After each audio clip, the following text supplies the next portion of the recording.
સુરત શહેર કોંગ્રેસ દ્વારા લોકસભામાં વિપક્ષના નેતા રાહુલ ગાંધીની અટકાયતના વિરોધમાં માન દરવાજા ખાતે આવેલી ડોક્ટર બાબાસાહેબ આંબેડકરની પ્રતિમા પાસે ઉગ્ર વિરોધ પ્રદર્શન યોજાયો. મોટી સંખ્યામાં કોંગ્રેસના આગેવાનો અને કાર્યકર્તાઓ એકત્રિત થઈ કેન્દ્ર સરકાર સામે સૂત્રોચ્ચાર કરી પોતાનો વિરોધ વ્યક્ત કર્યો હતો.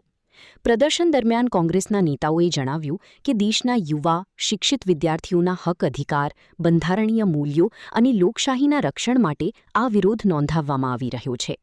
તેમના મતે વિરોધના અવાજને દબાવવાના પ્રયાસો લોકશાહી માટે ચિંતાજનક છે અને સરકાર લોકશાહી સંસ્થાઓ પર દબાણ ઊભું કરી રહી છે.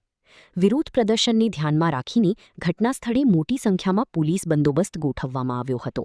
પરિસ્થિતિને નિયંત્રણમાં રાખવા માટે પોલીસે કોંગ્રેસના અનેક આગેવાનો અને કાર્યકર્તાઓની અટકાયત કરી હતી. અટકાયત દરમિયાન કાર્યકર્તાઓએ સરકાર વિરોધી સૂત્રોચ્ચાર ચાલુ રાખ્યા હતા. કોંગ્રેસે આ સમગ્ર કાર્યવાહી સામે કડક વાંધો ઉઠાવતા જણાવ્યું કે લોકશાહી દેશમાં શાંતિપૂર્ણ વિરોધ પ્રદર્શન કરવાનો અધિકાર દરેક નાગરિકને છે અને તેને દબાવવાના પ્રયાસો સ્વીકાર્ય નથી. પક્ષી સરકારની વિરુદ્ધના અવાજની દમન કરવાની નીતિ છોડીને લોકશાહી મૂલ્યોનું સન્માન કરવાની અપીલ કરી છે. ફૈઝલ રંગોને ગુજરાત પ્રદેશ યુવક કોંગ્રેસ મહામંત્રી. આજે શું કાર્યક્રમ રાખવામાં આવ્યો બાબા સાહેબ આંબેડકરની પ્રતિમા પાસે?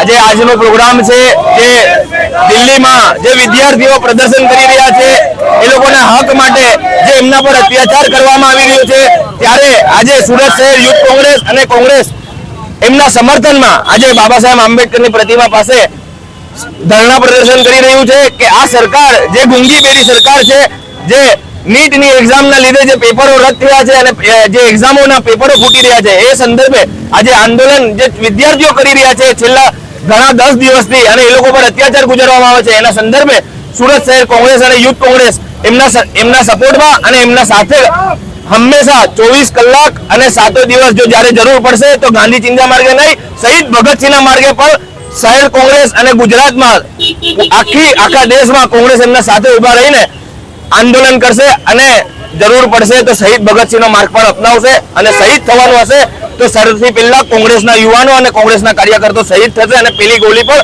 કોંગ્રેસના કાર્યકર્તાઓ